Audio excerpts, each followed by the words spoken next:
빌립보 1장 18절. 그는 몸인 교회의 머리시라. 그가 근본이시요 죽은 자들 가운데서 먼저 나신 이시니 이는 친히 만물의 으뜸이 되려 하시며. 만물의 으뜸.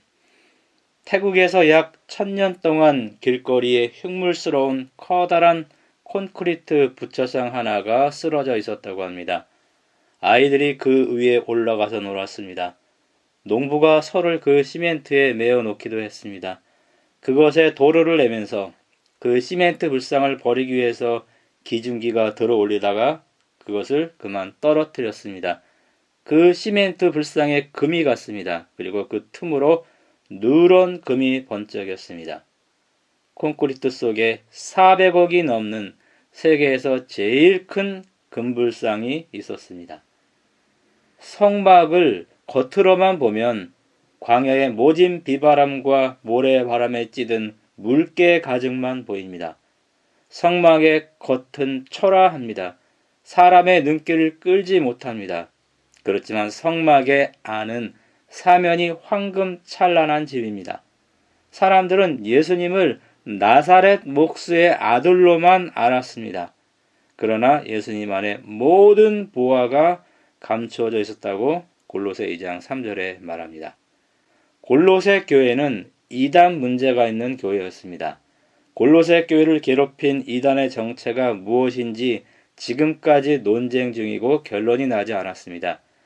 에센의 유대교와 영지주의, 헬레니즘, 이교, 유대교, 신비주의, 금욕주의, 이시스 신화, 이란의 구속 신비주의, 이런 주장들이 있어요. 골로새 교회를 괴롭힌 이단의 정체를 한 가지로 규정하기는 어렵기 때문에 최근에는 혼합주의로 간주하는 경향이 있습니다. 골로새 교회와 그 주변 교회가 이단 문제에 시달렸습니다. 물론 골로새서에 이단이라는 단어는 나오지 않습니다. 그래서 그들의 지도자 에바브라가 로마 감옥에 있는 바울에게 가서 지도를 구합니다. 바울은 이단들의 잘못된 점을 하나하나 지적하지 않았습니다. 바울은 예수 그리스도가 누구인지를 제시해 주었습니다. 1장 13절에서 23절에 나옵니다. 예수 그리스도는 비밀입니다. 그분 안에 지혜와 지식의 모든 보화가 감춰져 있다고 말합니다. 아버지께서는 모든 충만으로 예수님 안에 거하게 한다고 말합니다. 그 안에 신성의 모든 충만이 육체로 거한다고 말합니다. 너희도 그 안에서 충만해졌다 이렇게 말합니다. 그러면서 예수님은 구속자, 모든 피조물보다 먼저 나신 자, 죽은 자들 가운데서 먼저 나시니 창조주, 만물을 통치하고 유지하는 분, 교회의 머리, 만물의 으뜸, 화목하게 하는 자, 이렇게 예수님을 바울이 소개합니다. 이 중에서 저는 만물의 으뜸이라는 구절을 강조하겠습니다. 교회에는 머리라는 단어, 만물에는 으뜸이라는 단어가 사용되었습니다. 머리와 으뜸은 비슷한 뜻입니다. 첫째이다, 으뜸이다, 첫 자리를 점유하다라는 뜻의 동사는 1장 18절에만 나옵니다. 으뜸, 이것은요, 모든 것 중에 첫 번째 자리다는 뜻입니다. 이렇게 영어 성경에서 번역이 되었습니다. 으뜸은 만물 가운데 가장 뛰어난 것을 말하죠. 첫째 가는 것을 말하는 것입니다. 복음은 으뜸 바로 아래 또는 그런 지위에 있는 사람이나 물건입니다. 어떤 사람은 말했습니다.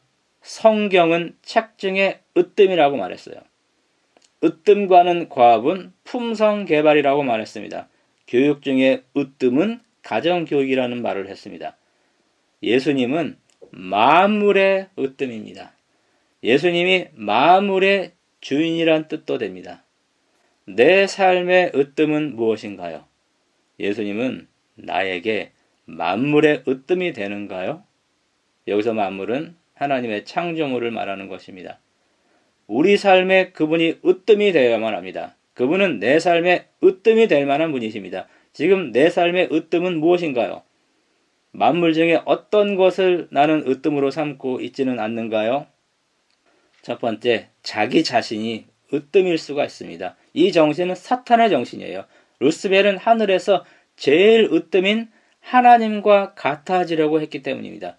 저희 중에 으뜸되기를 좋아하는 디오드레베가 우리를 접대하지 아니하고 요한 3서 1장 9절에 나옵니다. 교회의 머리는 그리스도입니다. 자신이 교회에서 머리가 되려고 하면 안 됩니다. 그런 사람은 결국 예수님을 으뜸으로 삼지 않게 될 것입니다. 너희 중에 누구든지 으뜸이 되고자 하는 자는 너희 종이 되어야 하리라. 마태복음 20장 20절, 마가복음 10장 44절은 모든 사람의 종이 되라는 말을 합니다. 두 번째는 물질이 으뜸일 수가 있습니다. 제 딸아이가 어렸을 때 생일에 친구들에게서 선물을 받아서 한 보따리 받아와서 엄마에게 자랑하면서 흥분하면서 선물을 풀고 있었습니다. 아내가 저녁을 준비하는 중이었습니다. 저는 배가 고팠습니다. 저는 그 많은 선물 중에서 과자 한 봉지를 뜯었다가 딸아이에게 안 좋은 소리를 들었습니다. 저는 딸에게 배신감을 느꼈습니다. 내가 생일 선물로 준 돈을 다시 달라라는 말이 제 입에서 나올 뻔했었습니다. 딸 아이에게 아빠는 선물 다음이었던 것입니다. 저는 딸에게 과자 한 봉지만도 못했던 것입니다. 우리가 예수님을 만물의 으뜸이 아니라 그 아래 버금가는 존재, 한 끼 떡과 팥죽 한 그릇보다 가볍게 여길 때 예수님이 서운해할 것입니다. 요즘 사람들의 가장 큰 관심은 내가 무엇을 해야 먹고 살지입니다. 자녀를 둔 부모의 고민은 이 아이가 먹고 살 만한 길이 뭘까입니다. 온 세상의 관심이 경제입니다. 기도 응답을 받았거나 사업이 번창해서 돈을 많이 벌었을 때 그때 그리스도가 으뜸이 되어야만 합니다. 베드로는 예수님 말씀대로 그물을 던져서 많은 고기를 잡았습니다. 그때 예수님이 어떤 분임을 깨닫고 그 앞에 무릎 꿇어 엎드려 주여 나는 죄인으로서이다. 누가복음 5장 8절 이런 고백을 합니다. 예수님은 베드로를 잡기 위해서 베드로가 고기를 많이 잡게 했던 것입니다. 저희가 베드로를 육지에 대고 모든 것을 버려두고 예수를 쫓았다. 누가복음 5장 11절 제자들에게 예수님이 으뜸이 되었기 때문입니다. 우리는 쓴 경험을 통해서도 그리스도가 으뜸이 되어야만 합니다. 하나님의 축복은 고난을 통해서도 옵니다. 하나님께서 물질을 빼앗아가는 이유 중 하나가 그 일을 통해서 그리스도가 삶의 으뜸이 되게 하려는 것입니다. 돈이 부족할 때 예수님을 더 찾게 됩니다. 예수님의 공급을 경험합니다. 그리고 그리스도가 으뜸이 됨을 경험하게 되기 때문입니다. 세 번째는 사랑하는 사람이 으뜸이 될 수 있습니다. 김재동 씨가 토크쇼를 하면서 이런 말을 했습니다. 저희 어머니 종교가 3번 바뀌었습니다. 처음에는 무당과 함께 성황당에 가서 저를 위해 비나리를 하시다가 제가 잘 안 풀리자 좀 더 센 신에게 간다면서 절에 가서 1000배를 드리기 시작했습니다. 그래도 제가 안 풀리자 교회에 가서 1000번제를 드리는 예배를 드리고 계십니다. 저희 어머니의 종교는 3번째이지만 어머니의 신은 한 번도 바뀐 적이 없습니다. 어머니의 신은 하나밖에 없는 아들 김재동입니다. 제가 어머니의 신, 어머니의 부처, 어머니의 하나님인 것을 발견했습니다. 이런 고백을 했습니다. 나에게 내 자녀들은 특별하지만 탁월한 것은 아니에요. 부모들은 자녀들을 으뜸이 아니라 버금으로 여겨야만 합니다. 네 번째는요, 그리스도가 우리 삶의 으뜸이 될 수 있습니다. 우리는 그래야만 합니다. 그리스도는 우리 삶에 그분이 으뜸이 되기를 원합니다. 그리스도 안에 있는 비밀을 발견한 사람은 그분을 자기 삶의 으뜸이 되게 합니다. 그러면 교회의 모든 문제가 해결됩니다. 개인의 모든 문제가 다 해결됩니다. 그리스도가 내 삶의 으뜸이 되려면 내가 포기할 것들이 있습니다. 그것은 자아, 자긍심, 이기심, 허영, 세속적 마음, 우상, 죄악들 이런 것들을 우리가 버려야만 합니다. 오늘날 세상은 돈, 연애, 쾌락, 자녀, 자신 이런 것들을 으뜸으로 여기고 살아갑니다. 우리가 세상에서 으뜸 삼아 살던 것들 이것 언젠가는요 그것이 우리를 배신합니다. 우리를 좌절과 절망에 빠지게 할 것입니다. 그래서 예수 그리스도가 만물의 으뜸이라고 여기 바울이 말합니다. 예수님을 내 삶의 으뜸으로 삼는 것은요, 내 마음의 중심에 예수님을 왕으로 모시는 것입니다. 그것은 주님의 주권을 인정하고 그 주권에 순종하는 것을 의미합니다. 이렇게 할 때만 우리 삶의 영적 질서가 세워집니다. 이렇게 할 때만 내가 살아야 할 의미와 방향과 목표가 분명해지고 신앙생활이 자유롭고 행복해지는 것입니다. 팬인가 제자인가라는 책에 나오는 이야기입니다.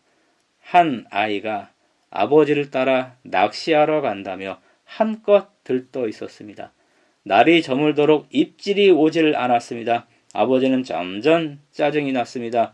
집으로 오는 차 안에서 아버지는 한마디의 말도 하지 않는 것을 보니 단단히 화가 났습니다. 아버지는 아들과 함께하는 시간보다 물고기 낚는 것이 우선이었어요. 물고기가 으뜸이었던 것입니다. 사람이 예수님을 믿을 때 예수님이 기뻐합니다. 그러다가 일이 잘 안 풀리면 불평하고 짜증을 내고 감사가 사라집니다. 그때 으뜸에서 밀려난 예수님이 느끼는 심정이 이렇지 않을까요? 지금 불만이 있고 감사가 없고 부정적이면 예수께서 나의 으뜸이 되지 않았기 때문일 것입니다. 그분이 나의 으뜸이 되면 나는 그분만으로 만족합니다. 그분이 으뜸이 되지 않았기 때문에 이단의 사람들이 기웃거립니다. 이단들은 그리스도 외에 다른 것이 더 필요하다고 말하기 때문입니다. 내 구원에 예수님만으로 충분한 것을 우리는 인정합니다. 그러나 내 삶에는 예수님보다 다른 것, 돈이나 건강이나 성공이나 이런 것들을 으뜸으로 삼는 것이 문제가 되는 것입니다. 구원뿐만 아니라 내 삶에서도 예수님만으로 충분해야 합니다. 예수님이 내 삶의 으뜸이 되면 이 세상에서 우리는 가장 행복한 사람이 됩니다. 젊은이들에게 보내는 기별이라는 책 38쪽에 이런 내용이 납니다. 모든 일에 있어서 하나님을 처음과 나중과 으뜸으로 삼는 자들은 세상에서 가장 행복스러운 사람들이다. 그들은 예수님을 왕으로 모시고 살기 때문입니다. 예수님을 여러분 삶의 만물의 으뜸으로 삼으셔서 세상에서 가장 행복한 사람들 되기를 바랍니다.